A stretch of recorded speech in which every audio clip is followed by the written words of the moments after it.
श्री गिरिराज धरण की जय। श्री वल्लभाधीश की जय। श्री गोसाई जी परम दयाल की जय। श्याम सुंदर श्री यमुने महारानी की जय। काशी विश्वनाथ भगवान की जय। गौरा महारानी की जय। श्री गणेश जी महाराज की जय।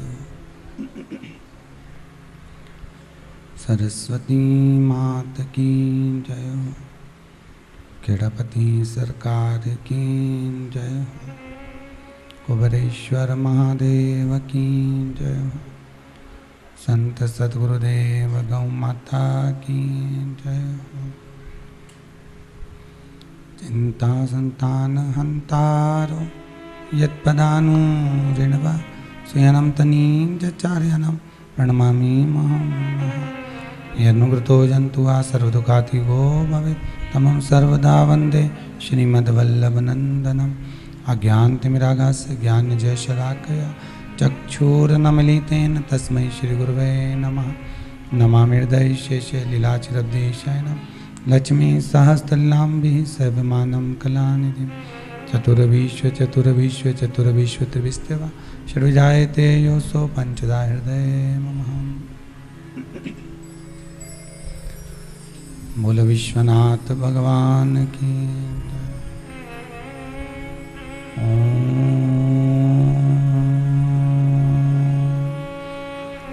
नमः शिवाय।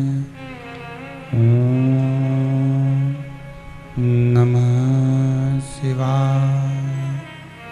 ओम नमः शिवाय। ओम नमः शिवाय। ओम नमः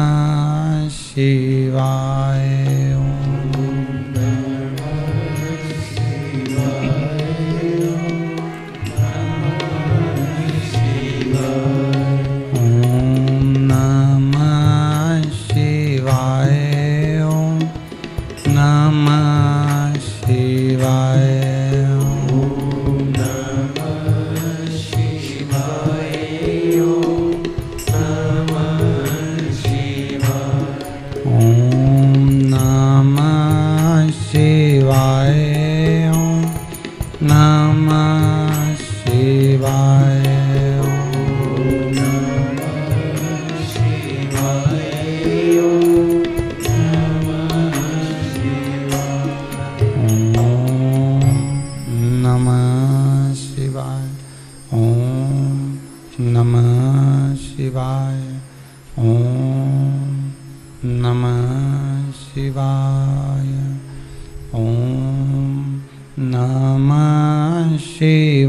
शिवाय।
शिवाय।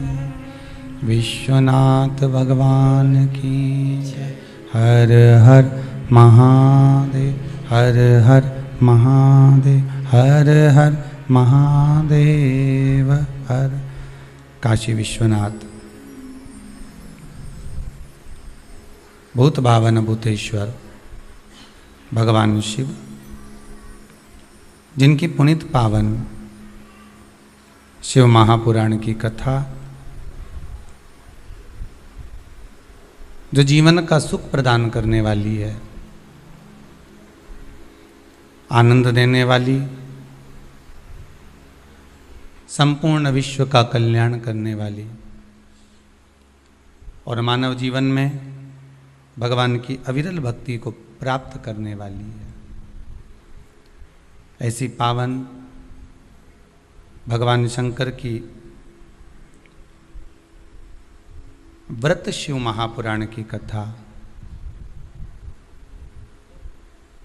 अपन सब आस्था चैनल के माध्यम से ऑनलाइन शंकर भगवान की कृपा से, ओगरदानी भूत भावन भूतेश्वर की दया से श्रवण करने के लिए विराजमान है। फेसबुक यूट्यूब के माध्यम से संपूर्ण विश्व इस पावन व्रत शिव महापुराण की कथा को सुन रहा है। आज रक्षाबंधन का त्यौहार, रक्षा सूत्र के रूप में बहन अपने भाई के हाथों में एक रक्षा सूत्र बांधकर भाई से एक प्रतिज्ञा लेती है कि आप इस भूमि पर जब तक मेरे प्राण हैं तब तक मेरी रक्षा करोगे।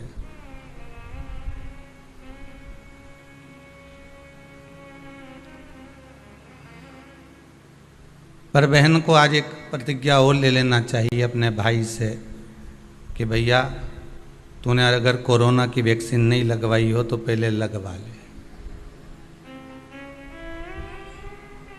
सही है कि गलत है? कोई बहन अपने भाई के ऊपर कोई बीमारी नहीं देख सकती, कोई रोग नहीं देख सकती, और ना भाई बहन को रोगग्रस्त देखना चाहेगा। इसलिए हमारा तो निवेदन रहेगा कि कोरोना महामारी के चलते आप रक्षा सूत्र बांधो, पर एक रक्षा सूत्र ये कोरोना की वैक्सीन भी है। एक रक्षा सूत्र संपूर्ण विश्व के लिए, इस कोरोना महामारी को बचाने के लिए एक रक्षा सूत्र है ये कोरोना का वैक्सीन, ये इंजेक्शन, ये टीका। आप राखी बांधो तो भैया से प्रार्थना जरूर करो कि आप भी जाइए, पहला डोज हो गया तो दूसरा लगवाइए, नहीं लगा हो तो पहला ही लगवाइए, पर वैक्सीन जरूर लगवाओ जिससे आपकी सुरक्षा हो, आपकी रक्षा हो।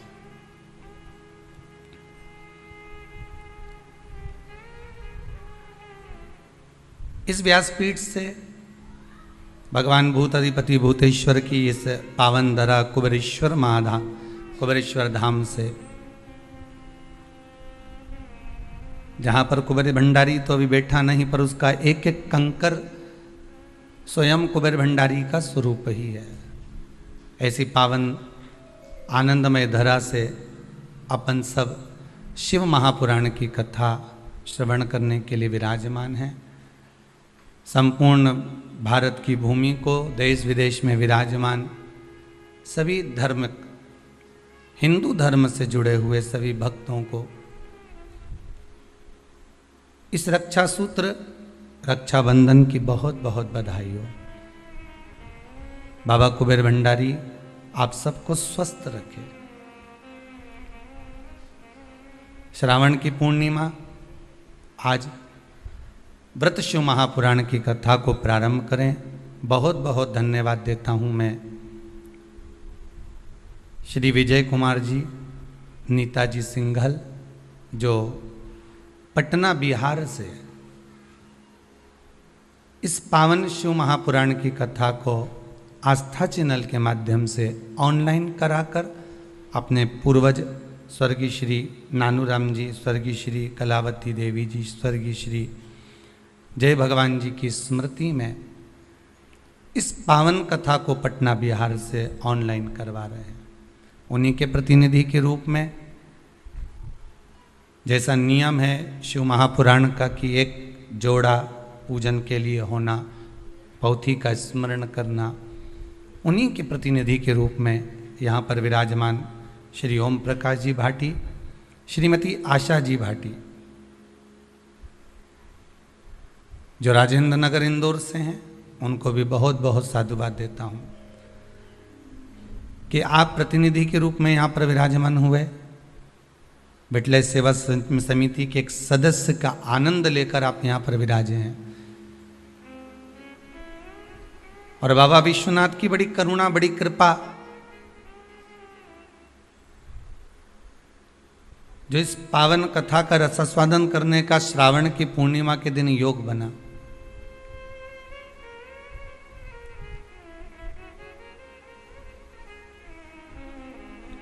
शंकर की कुछ कृपा ही ऐसी है।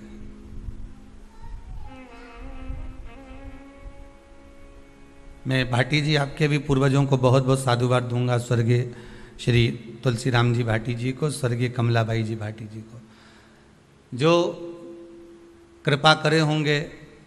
तो सिंघल परिवार ये कथा जो करवा रहा है उसमें आप प्रतिनिधि के रूप में विराजमान हुए, बहुत बहुत साधुवाद। शंकर जब करुणा करता है तब जाकर कहीं हम भगवान की भक्ति को प्राप्त कर पाते हैं।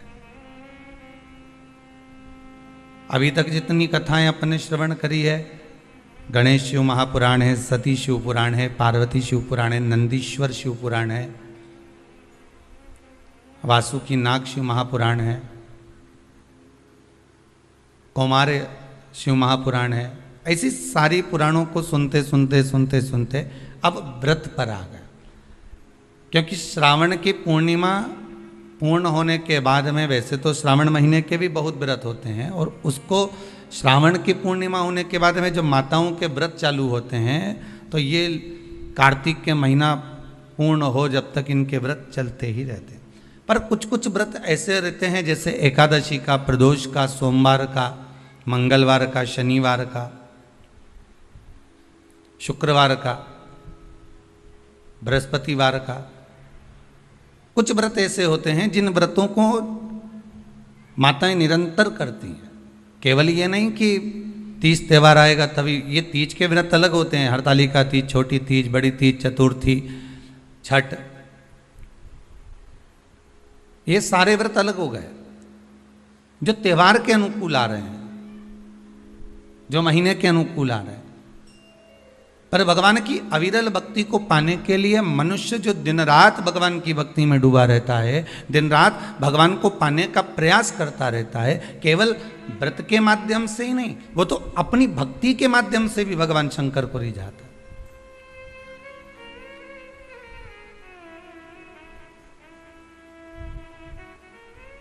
आज संपूर्ण विश्व में सबसे ज़्यादा आनंद की बात तो यह है कि आज रक्षाबंधन का त्यौहार है, और रक्षाबंधन का त्यौहार होने के साथ साथ भी लोग राखी भी बनवा रहे हैं और टीवी खोलकर शिव महापुराण की, क्योंकि व्रत नहीं छूट जाए। यह केवल व्रत की कथा नहीं है, आपका व्रत भी है। ना जाने कितनी गलतियां हम व्रत करते समय कर जाते हैं, ना जाने कितनी गलतियां हम व्रत के पहले कर जाते हैं या व्रत के बाद कर जाते हैं। हम भगवान को रिझा नहीं पाते। कई लोग हैं, कितने सालों हो गए गुरुदेव हमको सोमवार का व्रत करते करते, कितने साल हो गए हमको मंगलवार करते करते, कितने साल हो गए हमको बृहस्पतिवार करते करते। कई ऐसी माताएं जो निरंतर व्रत कर रही हैं, निरंतर व्रत में डूबी हुई हैं, पर उसके बाद भी उनके मन में आता है कि हमारा व्रत सफल हुआ कि नहीं हुआ, भगवान ने उसको स्वीकार करा कि नहीं करा। पार्वती मैया जब व्रत करने बैठती थी तो शंकर उनके सामने आ जाते थे, सती मैया जब व्रत करने बैठती थी तो शंकर जी उनके सम्मुख में जाते थे, माँ गोरा जब व्रत करने बैठती थी तो महादेव उनके सामने आ जाते थे, उमा जब व्रत करने बैठती थी तो भगवान महेश उनके सामने आ जाते थे। तो व्रत जब माताओं ने करा तो उनके सामने भगवान प्रकट हो गए। तो हम व्रत करते हैं तो भगवान क्यों नहीं आता?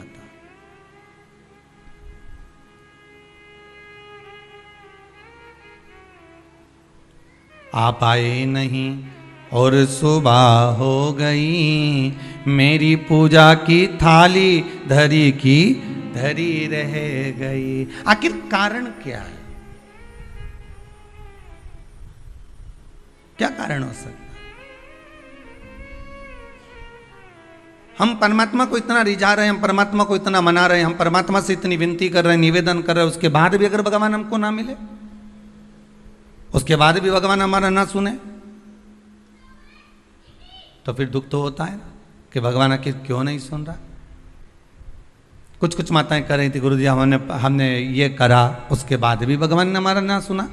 हो सकता है कि कुछ गलतियां हमारे भीतर की भी हो। हम इस शरीर से तो परमात्मा को रिझा रहे हैं, हम इस शरीर से तो भगवान को मनाने का प्रयास कर रहे हैं, हम शरीर के द्वारा तो मंदिर तक पहुंच जा रहे हैं, हम शरीर के द्वारा तो हम मंदिर में जाकर जल भी चढ़ा रहे हैं, अभिषेक भी कर रहे हैं, पूजन भी कर रहे हैं, अर्चना भी कर रहे हैं, पर साथ में मन नहीं जा रहा हो तो, साथ में मन नहीं पहुंच रहा हो तो। कथा भी कितने सुंदर दिन प्रारंभ हुई है महाराज, श्रावण की पूर्णिमा, और कथा जो प्रारंभ हुई है वो भी व्रत। और बहुत समझने वाली बात है कि आज के दिन कई बहनें ऐसी होती हैं जो भाई के यहाँ नहीं जा पाती, कई भाई ऐसे होते हैं जो बहनों के यहाँ नहीं जा पाते।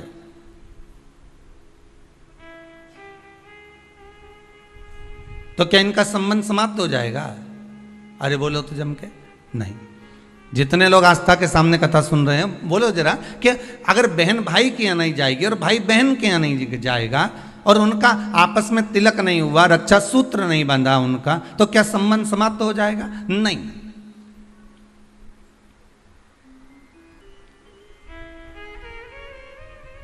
संबंध केवल शरीर का नहीं है, संबंध आत्मा का भी है।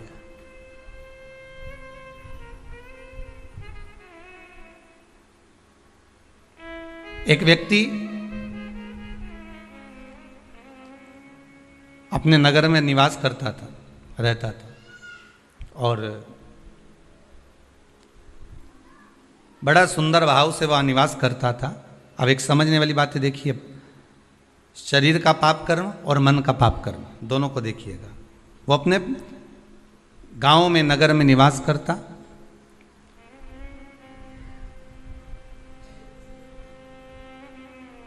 उसने जिंदगी में कभी कोई चींटी नहीं मारी, उसने अपने जीवन में कभी किसी का मन नहीं दुखाया, उसने अपनी जिंदगी में कभी किसी का धन नहीं खाया, उसने अपने जीवन काल में कभी किसी से असत्य नहीं बोला, उसने संपूर्ण जीवन काल में ना असत्य बोला, ना झूठ बोला, ना कपट करा, ना बेईमानी करी, ना प्रपंच करा, ना छल करा, ना कुछ बेकार कर्म करा, कुछ भी नहीं करा। इसके बाद भी वो जब प्राणों को त्याग कर गया तो नरक भोगना पड़ा। दृष्टांत सागर का यह बड़ा सुंदर चरित्र है महाराज।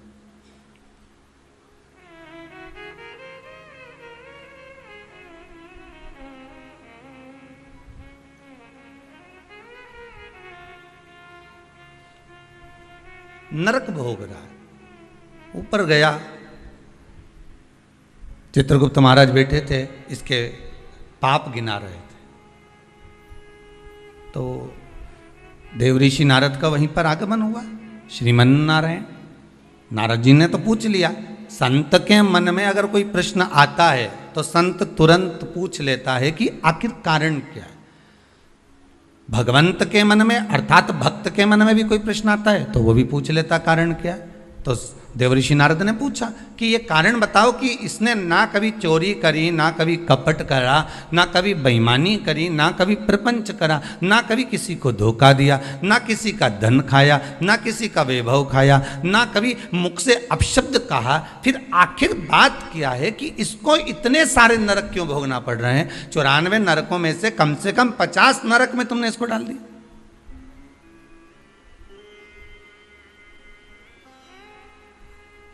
ये नरक में भेजने का कारण क्या है?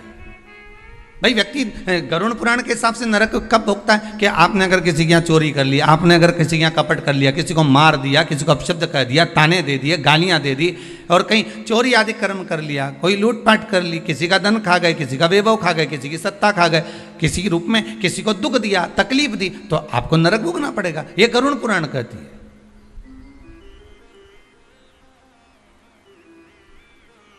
तो देवऋषि नारद ने पूछ लिया चित्रगुप्त महाराज से, धर्मराज से, ये बताओ कि इसने ये कुछ करा है क्या? तो क्या कुछ भी नहीं करा। इसने अपनी स्त्री को हाथ उठाया क्या? नहीं। इसने अपने बच्चों से कुछ कहा क्या? नहीं। बच्चों ने इसको कुछ कहा क्या? नहीं। इसने अपने माता पिता की सेवा नहीं करी क्या? करी। सब कुछ करा इसने। फिर नरक किस लिए दिया गया? नरक का कारण क्या है? क्यों नरक भेजा जा रहा है? व्रत शिव महापुराण का सबसे पहला सूत्र आज आप अच्छे से समझ लेना तो आपको पूरी व्रत की महत्वता समझ में आ जाएगी कि हम व्रत करते हैं और भगवान सुनता क्यों नहीं है। बस इस सूत्र को पकड़ लीजिए। दृष्टांत सागर का ये चरित्र अगर आपके जीवन में बैठ गया तो बाकी की शिव पुराण पूरी आपको समझ में आ जाएगी कि व्रत की मूलता क्या है।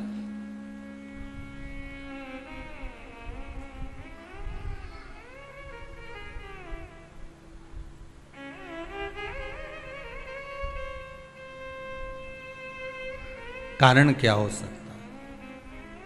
देवऋषि नारद ने पूछा तो धर्मराज बोले बस केवल एक कारण है। कौन सा? जब ये बैठता था इस शरीर के द्वारा इसने कोई बेकार काम नहीं करा। इस शरीर के द्वारा ये कोई किसी को कपट नहीं करा, किसी का धन नहीं खाया, वैभव नहीं करा खाया, किसी को अपशब्द नहीं करा। इस शरीर के द्वारा कुछ नहीं करा इसने। फिर बचा काहे से था? तो कहा इस इंद्री के द्वारा, मन के द्वारा। क्या करा मन से?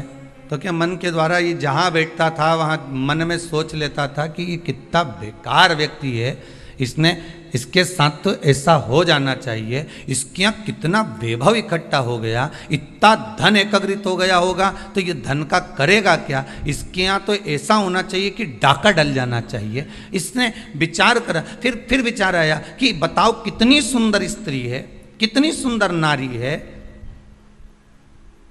इतनी सुंदर नारी तो मेरे साथ में होना चाहिए थी।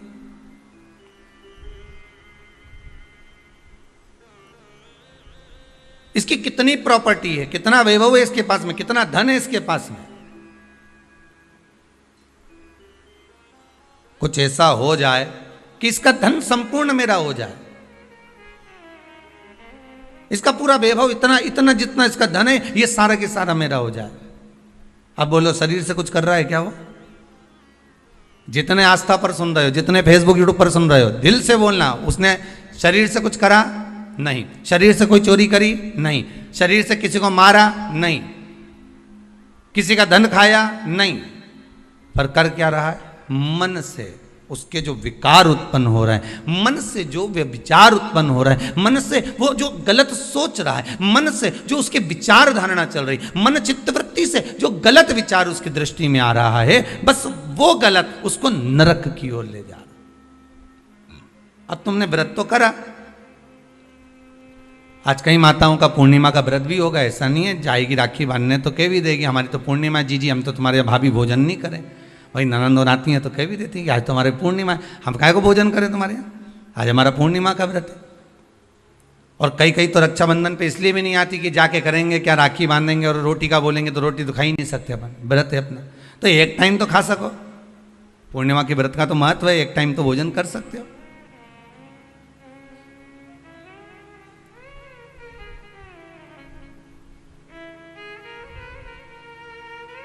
अब तुमने व्रत तो करा,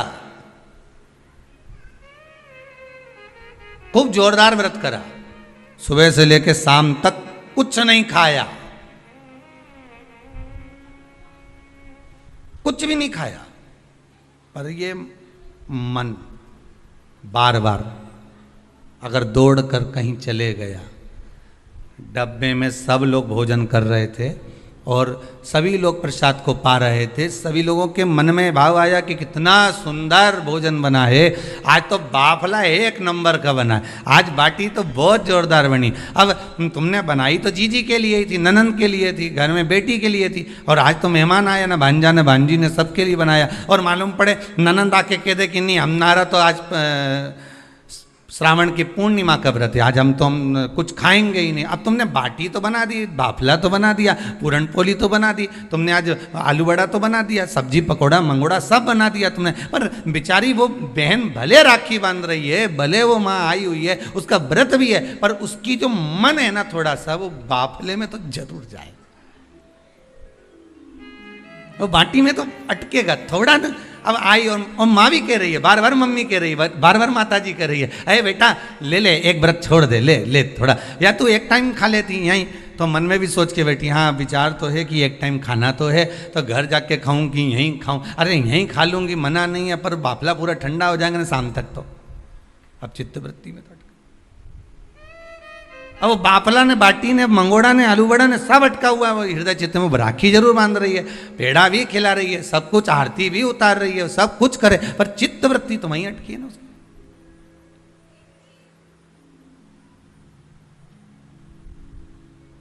इसलिए शायद लोग भजन में गाते हैं, इसलिए कहते होंगे कि श्री बांके बिहारी लाल गोपाल मन रखियो तेरे चरणन में, मन रखियो चरणन में, तन रखियो श्री वृंदावन। बस अर्थात शास्त्र कहता है कि इस मन को, इस चित्त को, इस वृत्ति को ले जाओ भगवान के चरणों की ओर, इस मन को ले जाओ भगवान की ओर।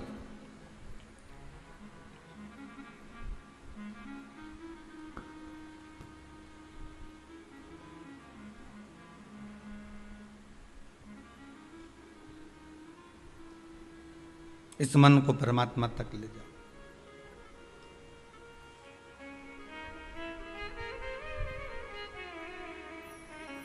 वो कहे मन तू चल रे काशी धाम, रटेंगे काशी काशी नाम। मन तू चल रे काशी धाम, रटेंगे काशी काशी धाम। मन तू चल रे काशी धाम, रटेंगे काशी काशी नाम। मन तू चल रे काशी धाम, रटेंगे काशी काशी नाम।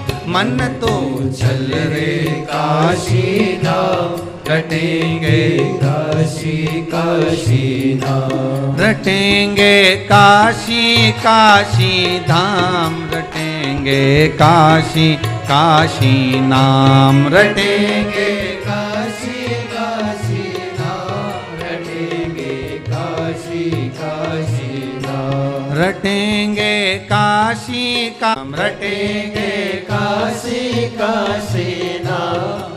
भाव से काशी काशी नाम। मन तो चल रे काशी धाम, रटेंगे काशी काशी नाम। मन तो चल रे काशी धाम, रटेंगे काशी काशी नाम। ओ मन तो चल रे काशी धाम, रटेंगे काशी काशी नाम। मन तो चल रे काशी धाम, रटेंगे काशी काशी नाम। भाव से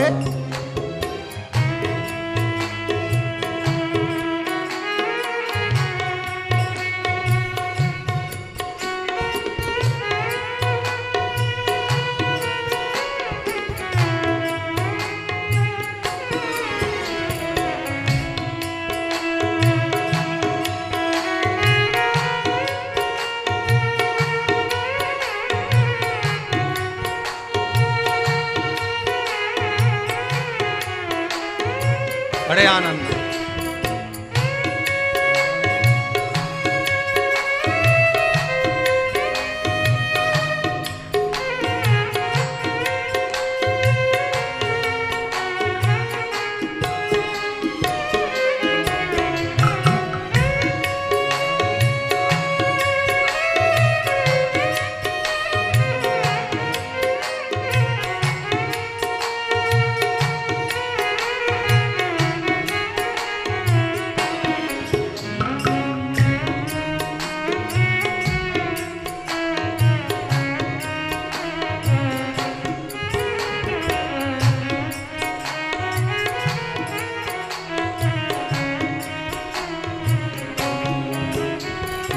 काशी नाम की महिमा भारी, जपते हैं सब नर और नारी। काशी नाम की महिमा भारी, जपते हैं सब नर और नारी। काशी धाम की महिमा भारी, जपते हैं सब नर और नारी। काशी धाम की महिमा भारी, जपते हैं सब नर और मन नारी। तो चल रे काशी धाम, जपेंगे काशी काशी नाम। मन तो चल रे काशी धाम, जपेंगे काशी काशी नाम। ओ मन तो चल रे काशी धाम, जपेंगे काशी काशी नाम। मन तो चल रे काशी धाम, जपेंगे काशी काशी नाम। ए मन तो चल रे काशी धाम, जपेंगे काशी काशी नाम। मन तो चल रे काशी धाम, जपेंगे काशी काशी नाम। इस मन को लेकर जाना है हमको व्रत तक। केवल शरीर का व्रत नहीं होना चाहिए। अगर केवल शरीर का व्रत कर रहे हो ना तो किसी काम का नहीं। आप भले जीवन भर सोमवार का व्रत करते रहो, आप जीवन भर प्रदोष का व्रत करो, जीवन भर एकादशी करो, जीवन भर द्वादशी करो, त्रयोदशी करो, तुम्हारी मर्जी पड़े जो व्रत करो। सोमवार मंगल बुध गुरु शुक्र शनि सारे करो, पर तन से कर रहे हो तो कोई मतलब का नहीं।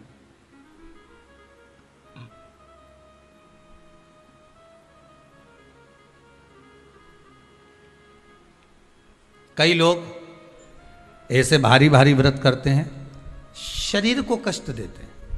किसको कष्ट दे रहा है? शरीर को। पर हमारा शिव महापुराण तो कहता है कि शरीर को कष्ट देकर आत्मा सुखी रह सकती है क्या? अरे बोलिए तो जम के नहीं। बेटा बेटी बहू पोता पोती जमाई, ये जितने भी हैं ना, अगर कोई बीमार पड़ जाए, किसी को कष्ट हो जाए, किसी को कोई बीमारी लग जाए, कोई तकलीफ हो जाए, तो घर की माँ सुखी रह सकती है क्या? नहीं। माता को तो दुख हो जाएगा, मेरा बेटा मेरी बहू मेरी बेटी मेरा जमाई मेरा पोती पोता मेरा नाती पंती मेरा भांजा, ये माँ दुखी हो जाएगी। ये मन आत्मा, ये मन जो है ना, ये माँ ही है।